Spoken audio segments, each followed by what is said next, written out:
One of the most important thinkers to understand caste system is F.G. Bailey. F.G. Bailey belonged to the structural functionalist tradition of British anthropology. He basically inherited this approach from the structural functional approach of Radcliffe Brown. Actually, he studied under Max Gluckman, who taught at Manchester School, and at Manchester School, Gluckman also taught Victor Turner. So basically, Victor Turner, F.G. Bailey, Barth, and many others, they belonged to that conflict perspective, that processual perspective that diverged from the structural functional approach of Brown, Pritchard, and others. So his approach is basically reflected in these three important works. One is Caste and the Economic Frontier. He published in 1957, Tribe, Caste and Nation, and Stratagem and Spoils, 1969. So what his approach was, he was trying to understand caste with respect to the tribe. In his book Caste and the Economic Frontier, he says that the caste and tribe don't differ from each other in cultural attributes, rather it differ from each other in political and economic attributes or structures. What he says that caste is closed, organic and hierarchical system, whereas tribe is segmentary and egalitarian system. When you look at caste, caste is not a corporate group, whereas tribe is a corporate group. That means they have horizontal solidarity. Among the castes, vertical solidarity is there. That means warrior caste or the landlord caste and the other service caste have the solidarity. So that kind of patron-client relationship is there, but horizontal solidarity is missing among the caste groups. That's what he observed.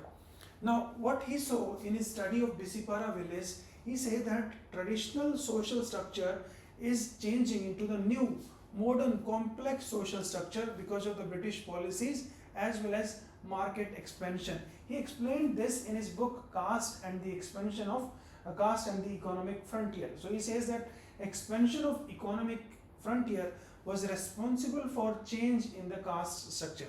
Now, basically how he was looking at the caste, he says that caste is the reflection, caste system is the reflection of power and economy. That means caste is not purely an ideological system. That was his first idea.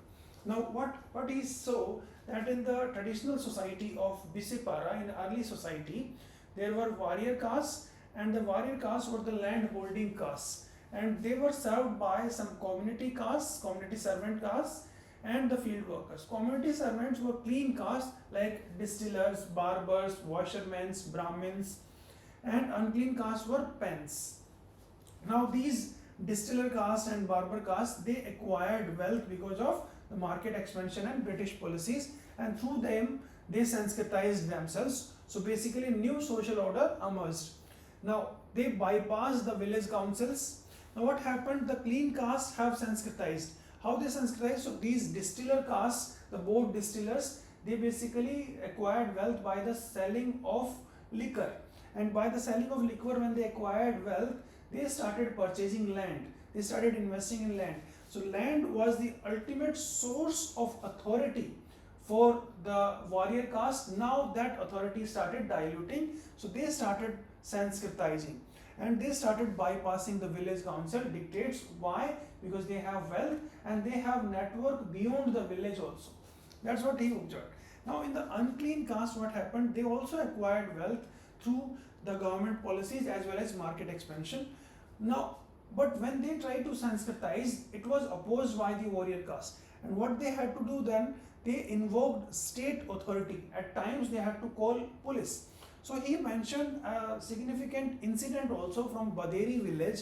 What he said that in a Baderi village, the Pan caste, they wanted to enter into a temple. But since they were unclean, so their entry were registered by the warrior caste. Now what happened after that temple entry denial? So there was a protest and they basically built a new temple. Now he also have suggested another conflict between Kond people and the Pan untouchable people. So at one occasion what happened that the Kond people were having a feast, and in that the Pan people started eating in the same, you can say, pandal, and when they were eating, it was protested by the Kond people. Kond people basically asked them to stand up and go away from that pandal. Now, because of that, they protested and they decided that we will not consume liquor and not eat non-veg. So that was the decision made by them, and they basically later on constructed their new temple, and they basically decided to drop the name Pan in favor of Harijan also. So what we've seen here, the traditional social structure refined into the new social structure. Then we can talk about his interactionist approach. What is the interactionist approach? Basically, he did not believe in the purely cultural approach or the ideological approach. According to him, it is not just the ideology that is the basis of caste system. He says that caste system is based on the everyday on-ground interaction among the people and the group. He says that interaction among the people are on the basis of ritual. So commensality, food and water sharing, it depends on the ritual attribute. And you can say the Oriya warriors, they may accept water from the herdsmen but not from the Kond herdsmen. So basically on the basis of ritual, there are differences that from whom I can accept food and from whom I cannot accept. Then interaction were on the basis of economy also. So patron-client relationship, the service caste basically provides services to the patrons. Interaction was on the, you can say in this interaction between the castes, there was contradiction between the spheres of interaction also. What he found, that landlord depend upon untouchables for work, but on the ritual side, the landlord or the warrior caste does not allow the untouchable caste to enter into their sanctum. Then interaction is on the basis of politics also. So he say that politics is an interactional game, transactional game. That means leader provides rewards and that's how he gains the support. And he also says that external frontier, it interact with all of these interactions. That's how he tried to explain the interaction between different spheres, ritual, economic, political, and so on and so forth. In this book, Stratagem and Spoils, he says politics is like a game. And this game is based on some rules. Rules can be normative or pragmatic. And this game is played by the teams. Now the teams have members which are based on moral ideology, and there are some members which are purely transactional. That means they support on the basis of rewards. As long as leader is providing the rewards, they are supporting the leader. That's the core idea of stratagems and spoils. So this transactionist approach is similar to the Barth's idea of interactionist or transactionalism also. His theory was criticized by Dumont. He says that Bailey is trying to impose Western models, Western ideas of understanding society onto Indian society. Then Dubé says his analytical framework failed to hang together seamlessly. मतलब कभी वो history को ले आते हैं, कभी वो power को ले आते हैं, कभी वो political maneuvering को ले आते हैं. So that's how it is not hanging together seamlessly. Peter Berger says it's over rationalization. It's like Machiavellian trap. That means ऐसा लगता है कि सब कुछ सिर्फ rational choice से ही हो रहा है. तो ये over rationalization दिखा रहे हैं. And he also neglected the macro structures because he was focusing primarily on the Bisipara reality. Then let's look at the differences between the Bailey's approach and Srinivas' approach. So look at Srinivas. Srinivas was also a structural functionalist. Bailey was also a structural functionalist. So how their approach differ? So see, Bailey focused on competition and conflict between the groups. So the interaction is not seamless. It's not just for the integration.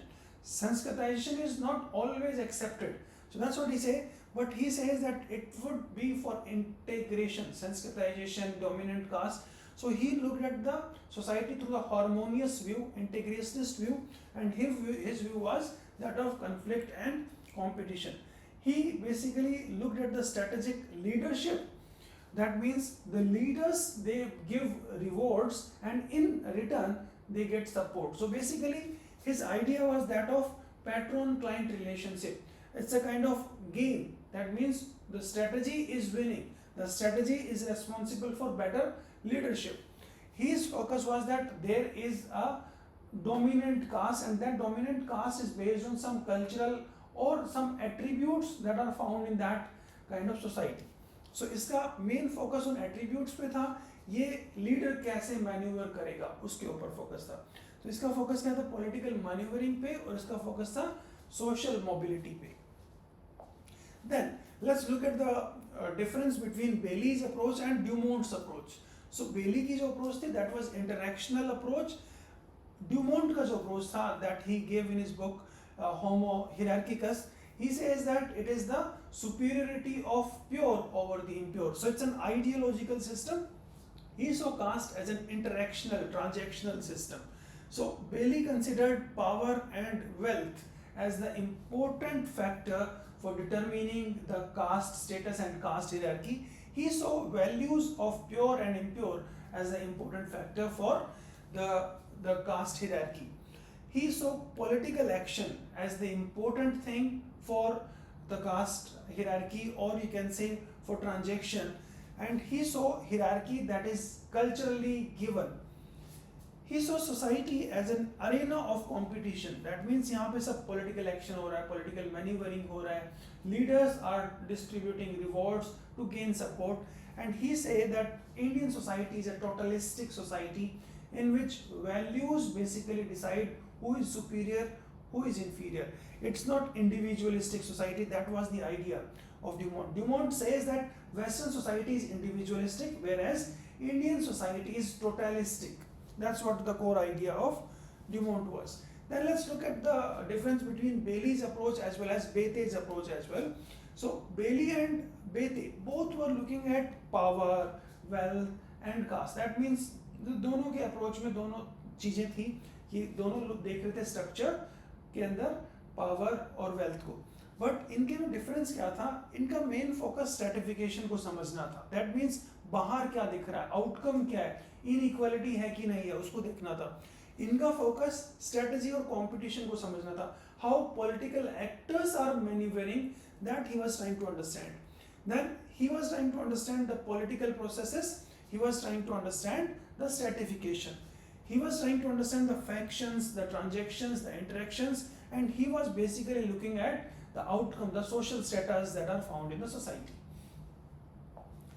Then let's look at the difference between Bailey and Barth. Now Bailey and Barth both are transactionalists. Both were inspired by Edmund Leach, both were inspired by Gluckman. So what Bailey's approach saw men as political actor, Barth was looking at men as social actor.